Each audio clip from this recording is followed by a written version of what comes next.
欢迎来到小鹿故事会，听故事长智慧，品人生。每天分享精彩民间故事。今天的第一个故事，姐姐半夜起床，发现妹妹院中跪拜。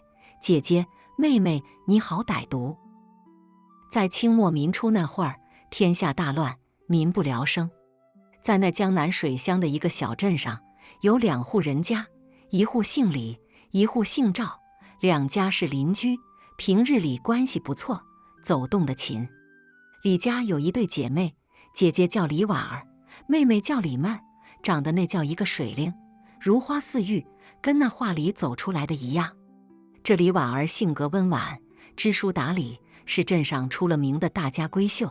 而那李妹儿呢，却跟姐姐截然不同，她生性活泼，爱说爱笑，心里总有些稀奇古怪的想法。这姐妹俩虽然性格迥异，但感情却十分深厚，从未红过脸。镇上的老少爷们儿提起这李家姐妹，都是赞不绝口。这一年，江南地区连遭水患，庄稼颗粒无收，百姓们苦不堪言。李家本就是个小户人家，这一闹灾荒，更是揭不开锅了。李家老爷是个读书人，平日里靠教书为生，可这灾荒年景，谁还有心思让孩子读书呢？没过几天，李家老爷就病倒了，这一病就再也没能起来，家里没了顶梁柱，这日子就更难过了。李婉儿和李妹儿为了给父亲治病，东奔西走，四处借钱，可这年头谁家的日子都不好过，哪里还有余钱借给别人呢？眼看着父亲的病越来越重，姐妹俩是心急如焚，却又束手无策。这天夜里，李婉儿从镇上的药铺回来，手里拿着一包草药，那是她用自己绣的手帕跟药铺掌柜换的。她走进家门，看见妹妹李妹儿正坐在院子里发呆，脸上满是愁容。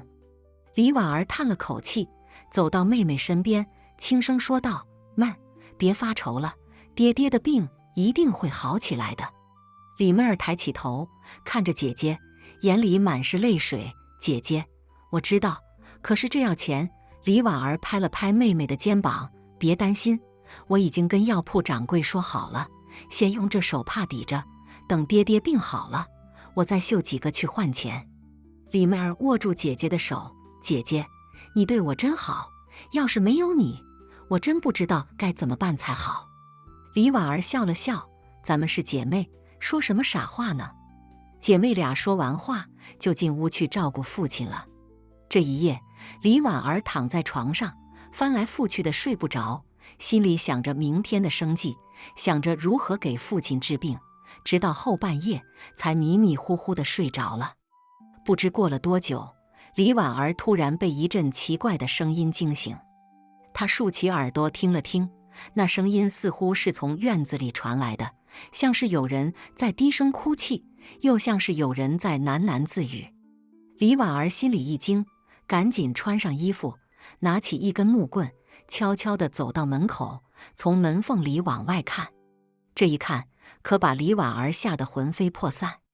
只见院子里，妹妹李妹儿正跪在地上，对着月亮，低着头，双手合十，嘴里念念有词，好像在拜着什么。更让李婉儿感到可怕的是，妹妹的背上竟然背着一个黑乎乎的东西，看那形状像是一个人。李婉儿心里咯噔一下，她不敢相信自己的眼睛，这大半夜的，妹妹在院子里拜什么？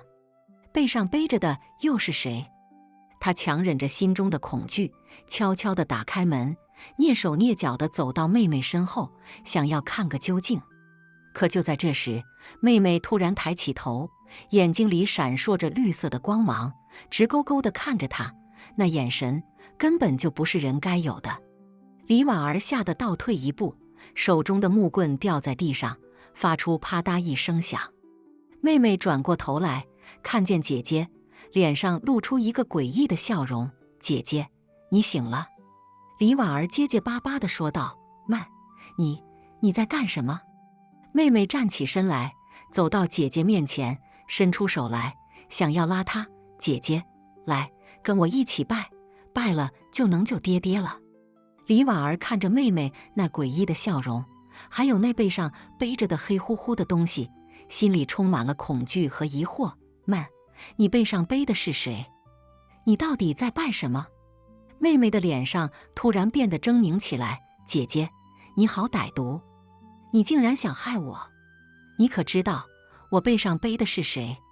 李婉儿被妹妹的话吓得浑身发抖。我不知道。妹妹哈哈大笑起来。你当然不知道，你根本就不会想到，我背上背的是你的心上人。你为了救爹爹，竟然不惜牺牲他的性命，你好狠的心啊！李婉儿一听这话，更是丈二和尚摸不着头脑了。妹儿，你胡说什么？我什么时候有心上人了？我又怎么会害他呢？妹妹冷笑一声，你以为我不知道吗？你跟镇上的赵家公子早就私定终身了，你为了给他凑聘礼，竟然想出了这个毒计，想要用爹爹的性命去换钱。你好狠毒啊！李婉儿一听这话，气得浑身发抖。妹儿，你胡说八道！我跟赵家公子根本就没有任何关系，更别提什么私定终身了。你这样做到底是为什么？妹妹的脸上突然变得阴森起来。为什么？当然是为了救爹爹。我这样做也是为了我们李家。你知道吗？我背上的这个人是镇上最有名的神医，只要我拜够100次，他就能救爹爹的性命。可是你呢？你却想害我，你想让我背上这个罪名，你好狠毒啊！李婉儿被妹妹的一愣一愣的，她根本不相信妹妹会做出这样的事情来。可是眼前的情景却又让她不得不信。她看着妹妹那诡异的笑容，还有那背上背着的黑乎乎的东西，心里充满了恐惧和疑惑。就在这时，突然一阵风吹过，将那黑乎乎的东西吹落在地。李婉儿定睛一看，顿时吓得尖叫起来。那哪里是什么神医，分明就是一具尸体，一具穿着黑袍、面目全非的尸体。妹妹见状，哈哈大笑起来。姐姐，你看清楚了吧？这就是我为你准备的神医。你以为我真的会为了救爹爹去拜什么神医吗？我这样做只是为了让你露出真面目。现在你还有什么好说的？李婉儿被妹妹的话气得浑身发抖，她看着眼前的妹妹，突然感到无比的陌生和可怕。她不知道这个平日里跟她亲如姐妹的妹妹为什么会变成这样，她不知道这个看似天真活泼的妹妹心里到底藏着多少阴谋和诡计。就在这时，突然一声惊雷响起，紧接着大雨倾盆而下。李婉儿被雨水淋得浑身湿透，她看着妹妹那诡异的笑容，还有那被雨水冲刷得面目全非的尸体，心里充满了绝望和恐惧。她不知道该怎么办才好，她不知道该如何面对这个突如其来的变故。就在这时，突然一阵急促的脚步声传来。李婉儿抬起头一看，只见几个黑影正朝着这边跑来。她定睛一看，原来是镇上的几个青壮年，他们手里拿着火把和棍棒，显然是听到了动静，过来查看情况的。李婉儿见状，赶紧喊道：“救命啊！救命啊！”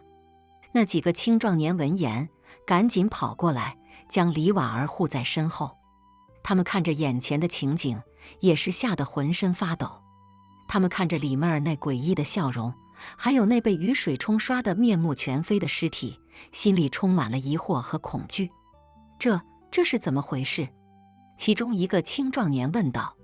李婉儿颤抖着声音说道：“我也不知道。我半夜醒来，看见我妹妹在院子里拜这个东西，我过来问她，她就说我是为了救爹爹，想要害他。我真的不知道该怎么办才好了。”那几个青壮年闻言，都是面面相觑。他们看着李妹儿那诡异的笑容，心里充满了戒备和敌意。他们不知道这个看似柔弱的女子到底会做出什么事情来。就在这时，突然一阵风吹过，将李妹儿身上的黑袍吹了起来。众人定睛一看，顿时吓得倒退一步。只见李妹儿的背上竟然布满了密密麻麻的黑色纹路，那些纹路扭曲着、蠕动着，好像活的一样。这是什么东西？其中一个青壮年惊恐地问道。李婉儿看着妹妹那诡异的背影，心里充满了恐惧和绝望。她不知道这个平日里跟她亲如姐妹的妹妹为什么会变成这样，她不知道这个看似天真活泼的妹妹身上到底藏着多少秘密和阴谋。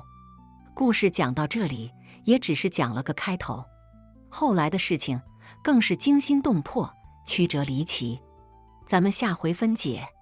且说那镇上的几个青壮年瞅见李妹儿背上的黑色纹路，吓得那是连连后退，有几个腿软的，差点没瘫坐在地上。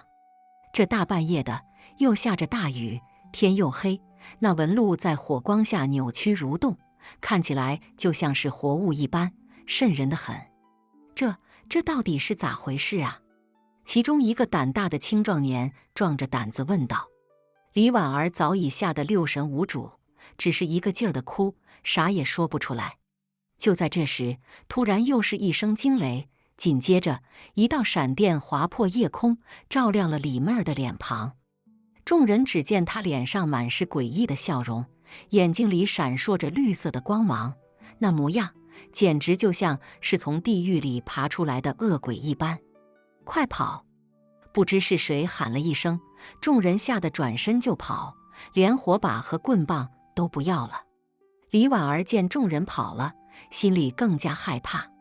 她看着眼前的妹妹，心里满是不解和恐惧。她不知道这个平日里跟她无话不谈的妹妹为什么会变成这样，她不知道这个看似单纯善良的妹妹身上到底藏着多少不为人知的秘密。妹儿，你到底咋了？你为啥会变成这样？李婉儿颤声问道。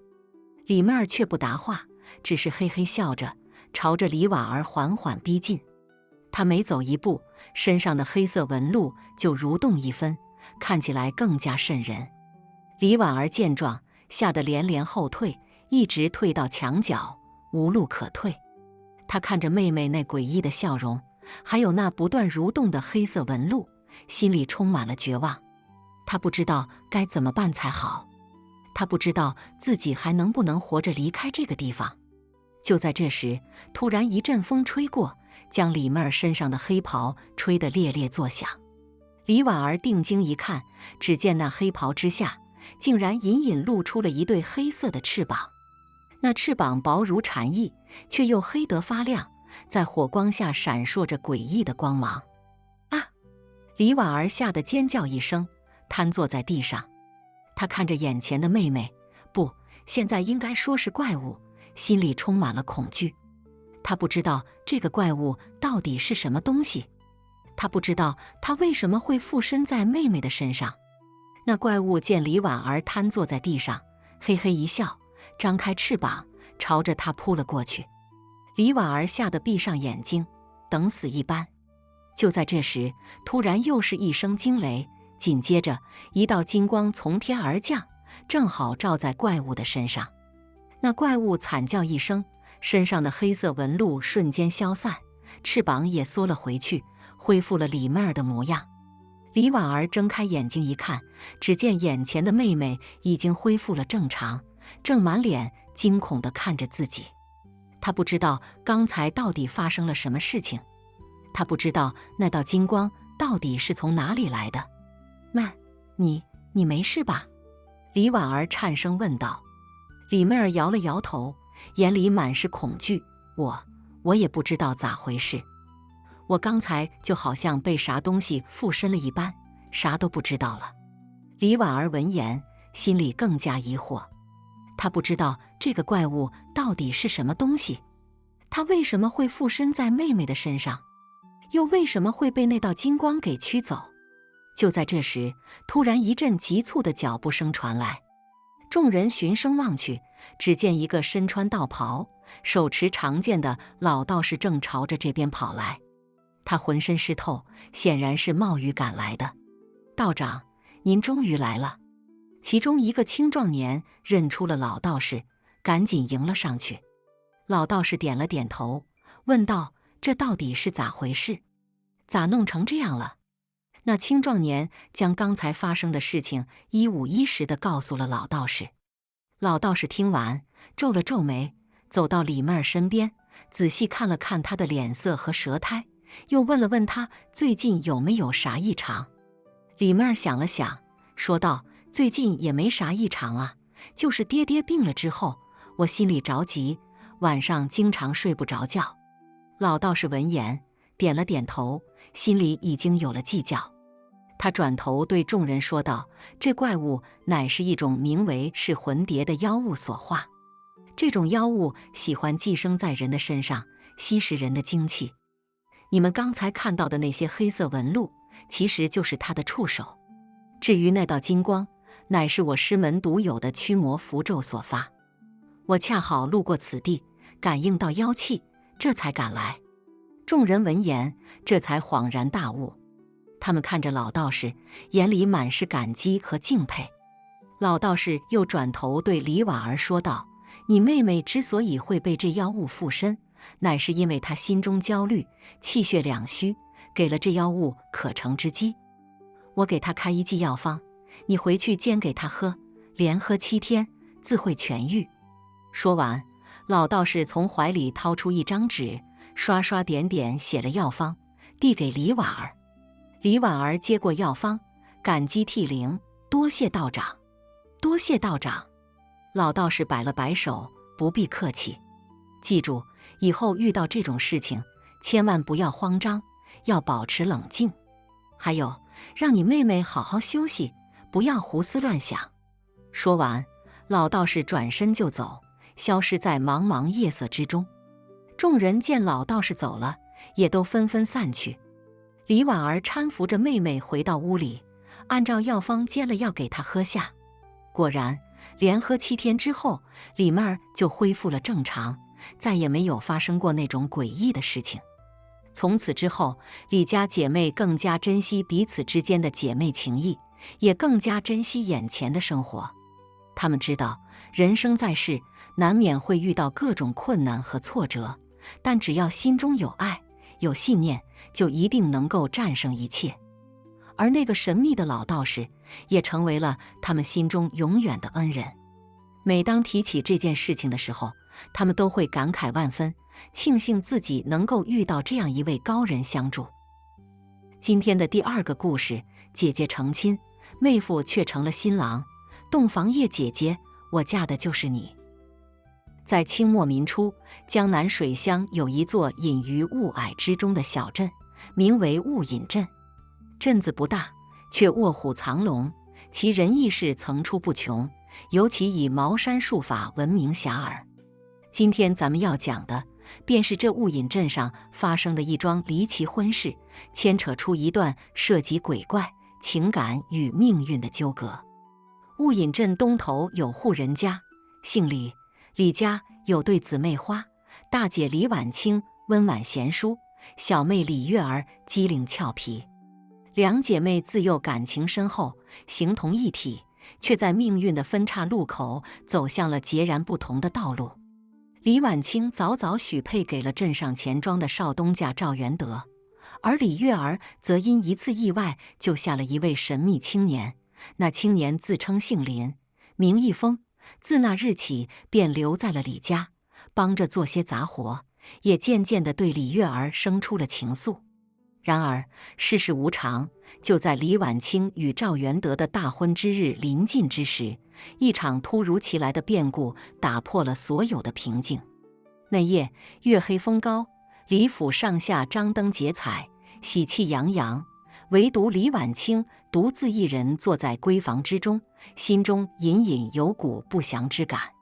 她望着镜中自己那娇艳如花的面容，却怎么也高兴不起来，总觉得有什么事情即将发生，而这一切似乎都与那几日总徘徊在镇子边缘的茅山道士有关。那位道士一袭青衫，须发皆白，眼神深邃，似乎能洞察人心。他曾多次在镇上出现，或驱鬼除妖，或占卜算命，总能留下一两段传奇。就在大婚前夕，他悄然来到李府，私下里找到了李婉清，只留下一句：“姑娘，你的婚姻怕是早已注定，非人力所能改。”言罢，便化作一道青烟，消失得无影无踪。李婉清虽心生疑惑，但婚礼在即，她也无暇多想，只当是道士的风言风语。然而，当吉时已到，迎亲队伍浩浩荡荡来到李府，却在拜堂之际发生了震惊全镇的变故。本该作为伴郎的林毅峰，不知怎地，竟一身新郎装扮，被误打误撞地推到了堂前，与李婉清一同跪拜天地。这一变故让在场的所有人瞠目结舌，连赵元德也一时愣住了，不明所以。李月儿更是泪流满面，她深知林毅峰对她的心意，可此刻他竟成了自己姐姐的新郎，这突如其来的变故让她心如刀绞。而林毅峰本人也是一脸茫然，仿佛被某种力量操控，无法自控。就在众人乱作一团，不知所措之际，李婉清却显得格外冷静。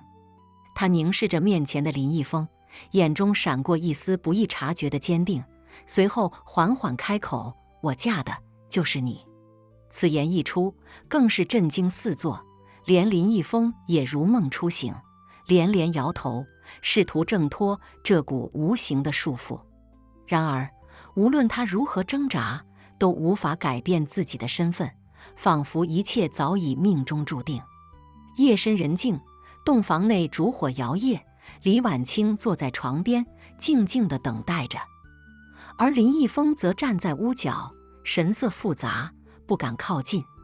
就在这时，一阵阴风吹过，烛火熄灭，整个房间陷入一片漆黑。待烛火再次亮起时，林毅峰的身旁竟多了一个身影，那是一个身着红衣，面容与李婉清有几分相似，却更显妖娆的女子。那女子朱唇轻启，声音如同寒冰刺骨：“妹妹，好久不见。”原来这女子竟是李婉清的孪生姐姐李婉儿。多年前，李婉儿因一场大病不幸离世，然而她的魂魄并未散去，反而被一位茅山道士封印在了镇外的一片荒地之中，以防她化为厉鬼，危害人间。那道士正是先前出现在李府的青衣老者。他算出李婉儿心中尚有执念未了，那便是未能亲眼见证妹妹的幸福。于是他施展秘法，利用林毅峰对李月儿的情感，以及李婉清与赵元德婚约的变故，巧妙地将林毅峰推到了李婉清的面前，完成了这场看似荒诞的婚礼。妹妹，我虽已不在人世，但心中那份对你的挂念从未减少。李婉儿的声音中带着几分哀伤。今夜我来此，是要告诉你一个秘密，一个关于我们家族以及你我命运的秘密。原来，李婉儿生前曾无意间得知，他们家族世代守护着一件宝物，名为幽冥玉，能沟通阴阳，逆转生死。然而，这宝物也引来了无数妖魔鬼怪的觊觎，使得李家世代饱受磨难。李婉儿死后，魂魄虽被封印，但她的执念却唤醒了幽冥玉，使得她的灵魂得以徘徊于人间，寻找解脱之道。而妹妹你，正是解开这一切的关键。李婉儿望向李婉清，眼中满是期待。你体内流淌着李家最纯净的血脉，只有你能唤醒幽冥玉的真正力量，将我超度，同时也为家族带来安宁。听到这里，李婉清心中五味杂陈，她从未想过自己的命运竟与家族如此紧密相连。而林毅峰在经历了这一系列的变故后，也终于明白，自己不过是这场命运大戏中的一个棋子，但他心中对李月儿的深情并未因此减少半分。婉清，无论前路如何，我都会陪在你身边。林毅峰语气坚定，眼神中充满了决然。就在此时，门外突然传来一阵急促的脚步声，原来是赵元德带着一众家丁，听闻变故后赶来查看。然而，当他们推开门，看到的却是李婉清与林毅峰并肩而坐，而李婉儿的身影早已消失得无影无踪。赵元德心中虽有不甘，但见李婉清神色坚定，知道此事已非人力所能及。他深吸一口气，决定暂时放下这段纠葛，转而支持李婉清，共同面对即将到来的未知挑战。婉清，无论你做出什么决定，我都会支持你。赵元德的声音温和而坚定，仿佛是在为这段错综复杂的关系画上一个暂时的句号。而李婉清望着眼前的一切，心中已有了计较。他知道自己的路还很长，前方充满了未知与危险，但他也明白，只有勇敢地面对，才能解开家族的诅咒，为自己，也为所有关心他的人带来真正的幸福与安宁。于是，在那个月黑风高的夜晚，李婉清带着林毅峰与赵元德，踏上了寻找幽冥玉、解开家族秘密的征途。他们的故事也在这片古老的土地上悄然书写着属于他们的传奇。欲知后事如何，且听下回分解。咱接着说这段。李婉清他们仨人儿一路跋山涉水，经历了不少的艰难险阻。林毅峰对李婉清那是没一路照顾得无微不至，李婉清心里头也是明镜似的，知道林毅峰对他的情谊。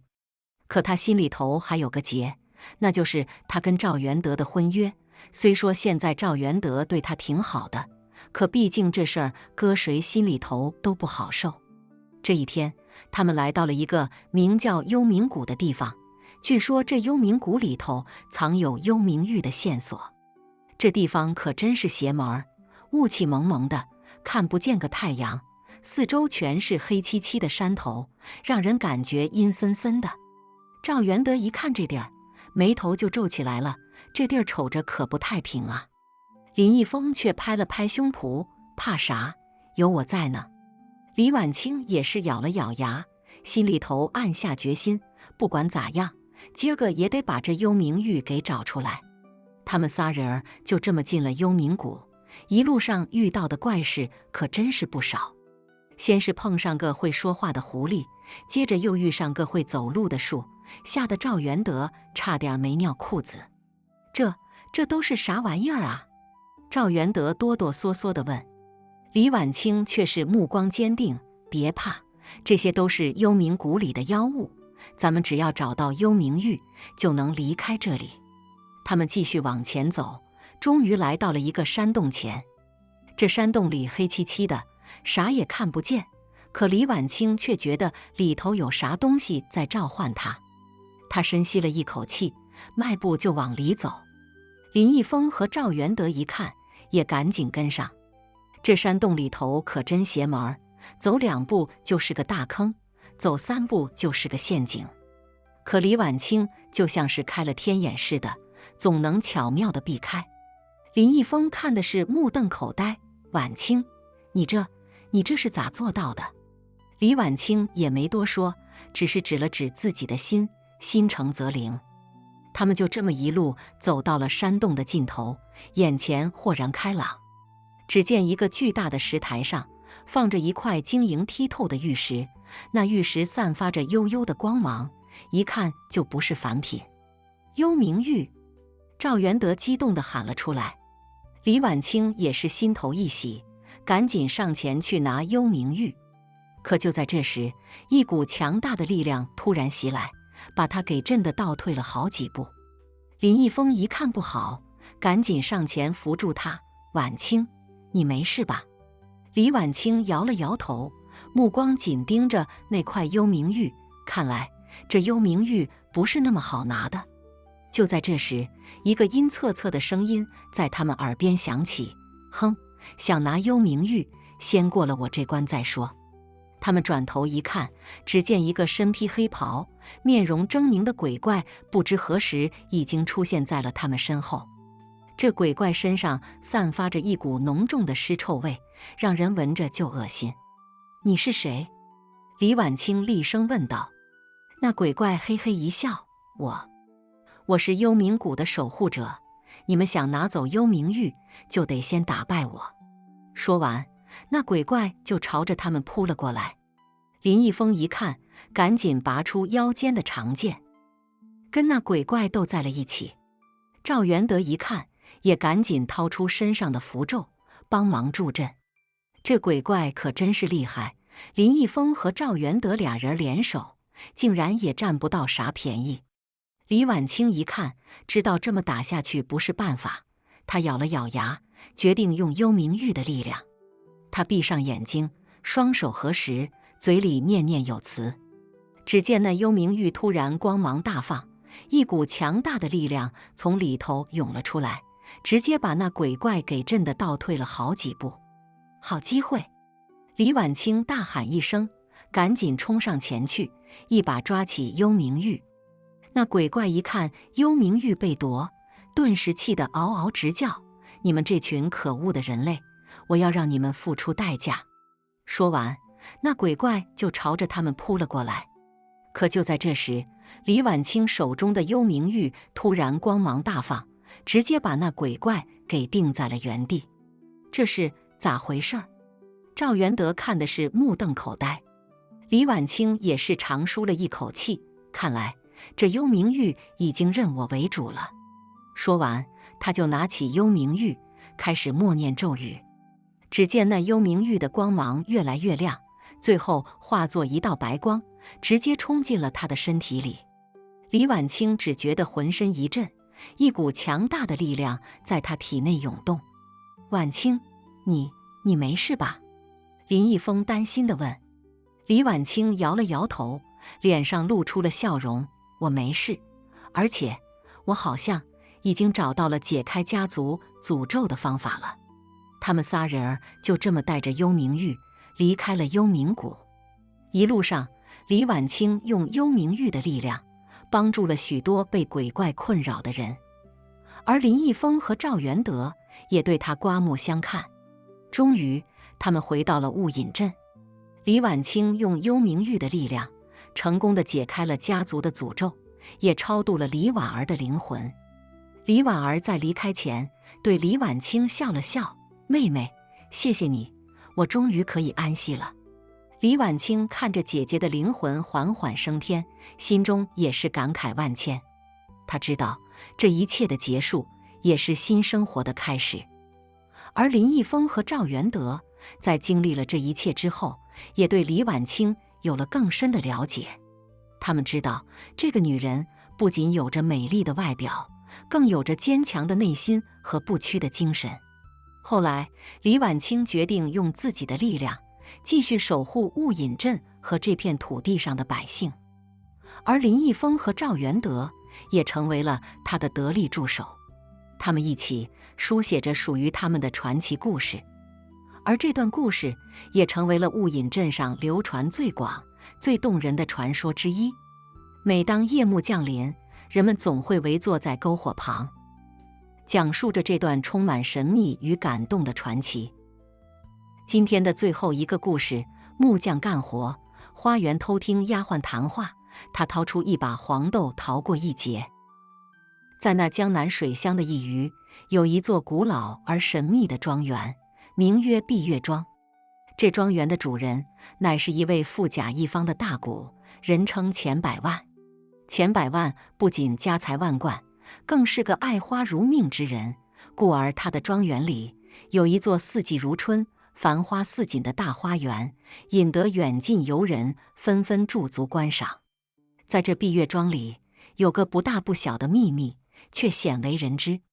原来，这庄园的花园里藏着一条通往外界的密道，密道尽头是一片人迹罕至的密林，林中常有异兽出没，更有传言说那里藏着能让人长生不老的秘密。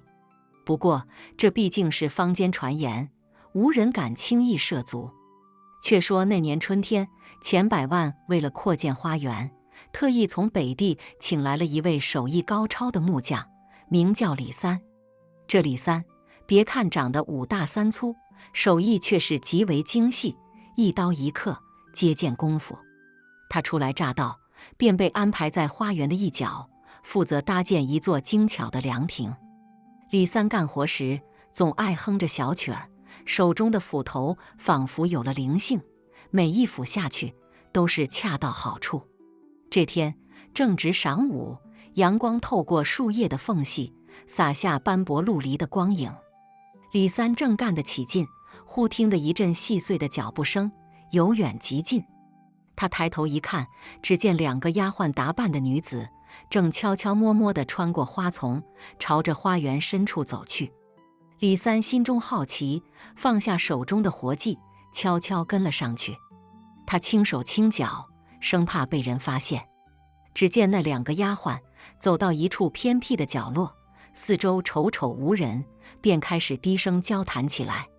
姐姐，你说那密道的事儿是真的吗？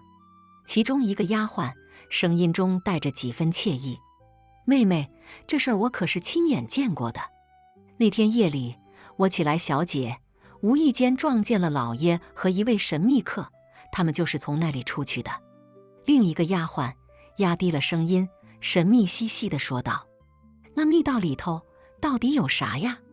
我也不清楚，但听老爷和那人的谈话，似乎里头藏着什么宝贝，能让咱们老爷长生不老呢？长生不老，这也太神奇了吧！嘘，小声点，这事儿可不能让外人知道，要是传出去，咱们都得掉脑袋。2个丫鬟说完，又悄悄摸了回去。李三躲在暗处，听得心惊胆战。他心中暗想，这碧月庄里果然藏着不可告人的秘密。我若能将此事探查清楚，说不定能捞上一笔横财，下半辈子就不用愁了。主意既定，李三决定冒险一试。他趁着夜色，悄悄摸到那2个丫鬟说的角落，果然发现了一处隐蔽的机关。他小心翼翼地按下机关，只见地面缓缓打开，露出一条幽深的密道。李三深吸一口气，点亮火把，顺着密道走了下去。这密道曲折蜿蜒，仿佛没有尽头。他边走边留意四周的动静，生怕遇到什么危险。走了许久，终于来到密道的尽头，眼前豁然开朗，竟是一片茂密的密林。李三走出密道，环顾四周，只见林中树木参天，遮天蔽日。他心中一阵激动，暗想这密林里定有那长生不老的宝贝。他刚要迈步向前，忽听一阵急促的脚步声，由远及近。李三心中一惊，连忙躲在一棵大树后。只见几个黑衣人手持利刃从林间窜了出来，他们神色紧张，似乎在寻找什么。李三心中暗叫不好，猜想自己定是无意间卷入了什么纷争之中。他屏住呼吸，大气也不敢喘。只见那几个黑衣人在林中搜寻了一番，没有发现什么异常，便又匆匆离去。李三见他们走远，这才松了口气。他本想趁机逃离这片密林，但转念一想，既然已经来了，何不找找那长生不老的宝贝？主意既定，李三壮起胆子，继续深入密林。他边走边留意四周的动静，生怕再遇到什么危险。走了许久，他终于来到一处隐蔽的山洞前。这山洞洞口狭小，仅容一人通过。李三小心翼翼地走了进去，只见洞内昏暗无光，伸手不见五指。他掏出火折子，点亮火把，只见洞内石壁上刻满了奇怪的符文。他心中一阵好奇，走近细看，只见那些符文仿佛有股神秘的力量，让人心生敬畏。他正要继续前行，忽听一阵低沉的咆哮声从洞深处传来。李三心中一惊，手中的火把差点掉落。他定了定神，顺着声音传来的方向，小心翼翼地走了过去。只见洞深处盘踞着一只巨大的妖兽，浑身覆盖着黑色的鳞片，双眼如炬，正恶狠狠地盯着他。李三心中暗叫倒霉，心想这下完了，恐怕是要命丧于此了。他刚要转身逃跑，却见那妖兽猛地一跃，朝他扑来。他吓得魂飞魄散，连忙躲闪。就在这千钧一发之际，他忽然想起随身携带的一把黄豆。这黄豆是他从北地带来的，本是用来路上充饥的。他情急之下，掏出一把黄豆，朝那妖兽扔去。只见那些黄豆仿佛有了灵性，在空中化作一道道光芒，击中了妖兽的双眼。那妖兽吃痛，发出一声惨叫，连连后退。李三趁机逃出山洞，一路狂奔。他边跑边回头张望，只见那只妖兽在洞口徘徊，似乎不敢再追出来。他心中一阵庆幸，暗想多亏了那把黄豆，不然我这条小命可就交代在这儿了。他跑出密林，顺着原路返回密道。刚走出密道，便听到一阵急促的脚步声朝他跑来。李三心中暗叫不好，心想莫非是那几个黑衣人追来了。他连忙躲在一处隐蔽的角落，屏住呼吸，大气也不敢喘。只见那几个人跑到密道入口，四处张望了一番，没有发现什么异常，便又匆匆离去。李三见他们走远，这才松了口气。他本想立刻离开碧月庄，但转念一想，自己既然已经卷入了这场纷争，恐怕很难全身而退。他思前想后，决定先回住处，再做打算。他悄悄回到花园，只见天色已晚，四周一片寂静。他回到自己的房间，躺在床上，辗转反侧，难以入眠。他心中暗自思量，这碧月庄里到底藏着什么秘密？那密林中的妖兽又是何方神圣？还有那长生不老的宝贝究竟是否存在？这一夜，李三思绪万千，直到天边泛起鱼肚白，才迷迷糊糊地睡了过去。然而他并不知道，这一场奇遇只是他人生中的一段序曲，真正的挑战还在后头等着他呢。李三洗漱完毕，简单吃了口早饭，就来到了花园。他装作若无其事的样子，继续干着手里的活，心里却在盘算着怎么探听更多的消息。他想着，那密道的事儿肯定不止那2个丫鬟知道，得找个机会再摸摸底。这天，李三干活时格外卖力，不时跟过往的丫鬟小厮套近乎，打听庄里的消息。功夫不负有心人，到了傍晚时分，他终于从一个老管家的口中得知了一个重要的线索。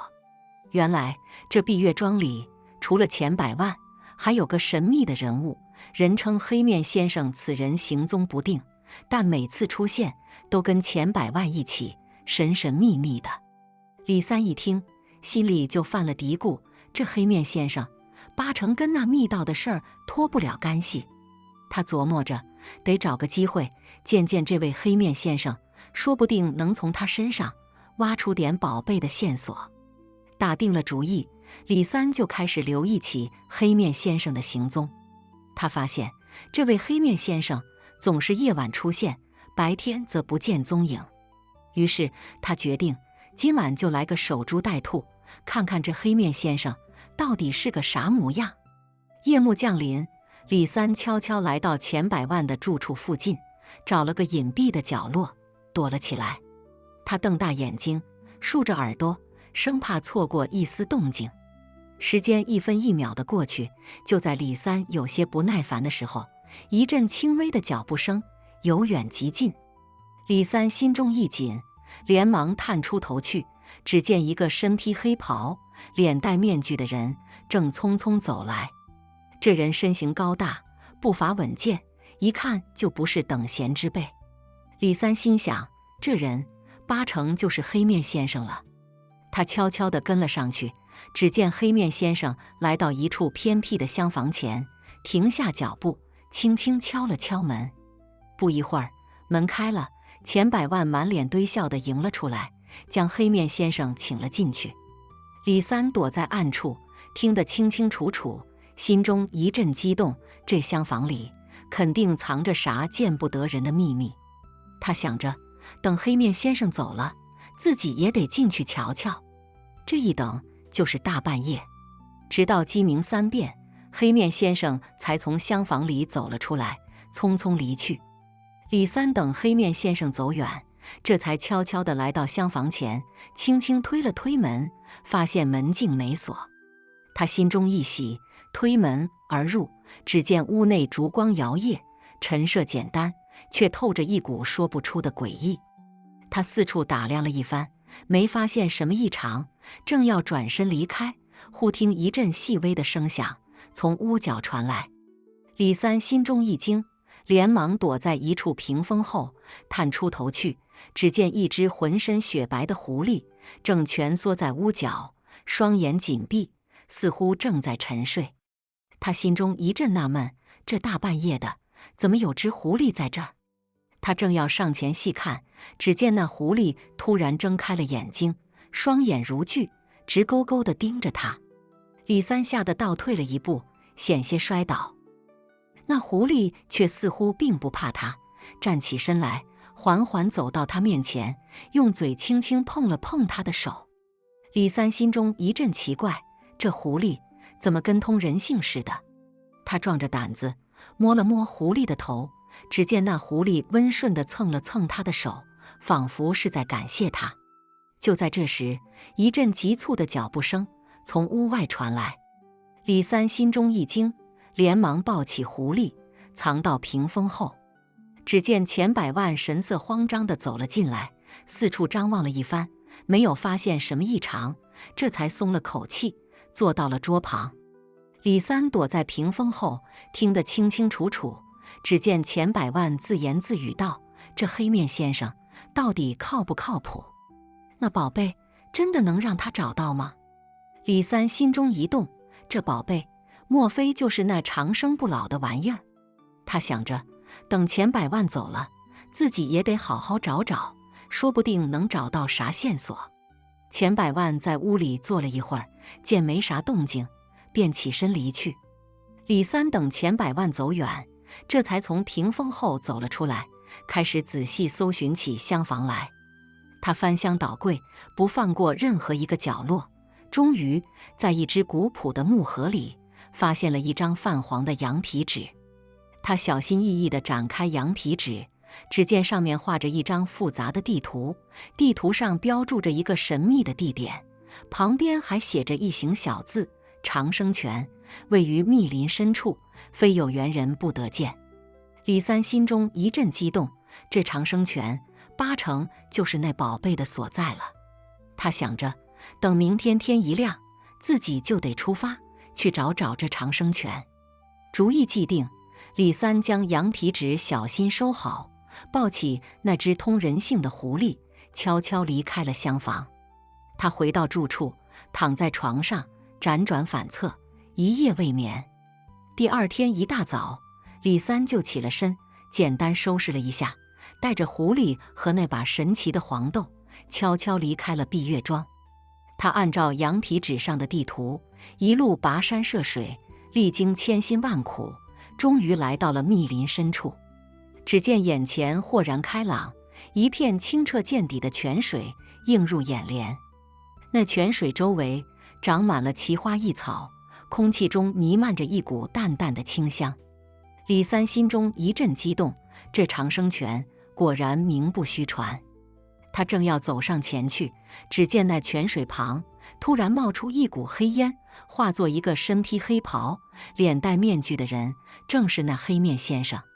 李三心中一惊，正要转身逃跑，却见那黑面先生缓缓摘下了面具，露出了一张熟悉的脸。这张脸竟然是钱百万。李三心中一阵惊愕，这钱百万怎么成了黑面先生？他正想着，只见钱百万冷冷一笑，说道：“李三，你果然是个聪明人，竟然能找到这里。不过这长生泉可不是你能碰的。”李三心中一阵紧张，他知道自己不是钱百万的对手，想要逃跑，又怕惊动了那泉水旁的异兽。他想着，得找个机会用那把黄豆给钱百万来个措手不及。就在这时，只见钱百万一挥手，从四面八方涌来一群黑衣人，将他团团围住。李三心中暗叫不好，这钱百万看来是铁了心要置他于死地了。他正想着，只见那群黑衣人纷纷抽出利刃朝他扑来。李三急中生智，掏出那把黄豆朝黑衣人扔去。只见那些黄豆在空中化作一道道光芒，击中了黑衣人的要害。黑衣人纷纷倒地，哀嚎不止。钱百万见状，脸色大变，他没想到李三竟然还有这等宝贝。他冷哼一声，从怀中掏出一把短刀，朝李三扑去。李三躲闪不及，被钱百万一刀划伤了胳膊。他忍住疼痛，将剩下的黄豆全部朝钱百万扔去。只见那些黄豆化作一道道光芒，击中了钱百万的要害。钱百万惨叫一声，倒在地上没了气息。李三见状，心中一阵庆幸，多亏了那把黄豆，不然自己这条小命可就交代在这儿了。他走到长生泉旁，正要伸手去取泉水，却见那泉水旁突然冒出一股黑烟，化作一只巨大的妖兽朝他扑来。李三吓得魂飞魄散，连忙躲闪。就在这时，他怀里的狐狸突然跳了出来，挡在了他面前。只见那狐狸浑身散发出耀眼的光芒，与妖兽斗在了一起。李三趁机跑到一旁，捡起一块石头朝妖兽扔去。那妖兽吃痛，发出一声惨叫，连连后退。李三趁机跑到长生泉旁，捧起一捧泉水，喝了一口。只见那泉水入口甘甜，瞬间涌遍全身，他只觉得浑身舒畅，仿佛脱胎换骨一般。就在这时，那狐狸与妖兽斗得难解难分。李三心中一动，掏出剩下的黄豆朝妖兽扔去。只见那些黄豆化作一道道光芒，击中了妖兽的要害。那妖兽惨叫一声，倒在地上没了气息。李三见状，心中一阵感激，多亏了这只通人性的狐狸，不然自己这条小命可就得交代在这儿了。他走到狐狸身旁，抱起它，发现它浑身是伤，奄奄一息。李三心中一阵难过，他知道这狐狸是为了救自己才受了这么重的伤。他想着得赶紧找个大夫给他治伤。于是他背起狐狸离开了这片密林。他一路狂奔，终于来到了一个小镇。他找了一家药铺，将狐狸交给了大夫。大夫仔细检查了一番，说道：“这狐狸伤得不轻，不过幸好遇到了你，你给他喂点药，好好休息几天，应该就能康复了。”李三闻言，心中稍安。他谢过大夫，买了些药，背着狐狸找了一家客栈住了下来。他细心照料着狐狸，给他喂药、换药，陪他说话。那狐狸似乎也知道李三是在救他，每次换药时都乖乖地一动不动。过了几天，狐狸的伤势渐渐好转。李三看着他活蹦乱跳的样子，心里别提多高兴了。他知道这狐狸是个有灵性的家伙，不能把它当普通的动物看待。于是他决定，等狐狸完全康复了，就把它放回大自然，让它自由自在的生活。又过了几天，狐狸的伤势终于痊愈了。李三带着它来到了当初遇到它的那片密林。他抚摸着狐狸的头，说道：“小家伙，你自由了，快回去吧，以后可别再乱跑，小心再遇到危险。”好了，今天的故事就听到这了。如果您想发表自己的看法，可以在视频下方随意留言。如果您喜欢我的视频，记得订阅加分享。小鹿祝您好运连连，我们下个视频再见。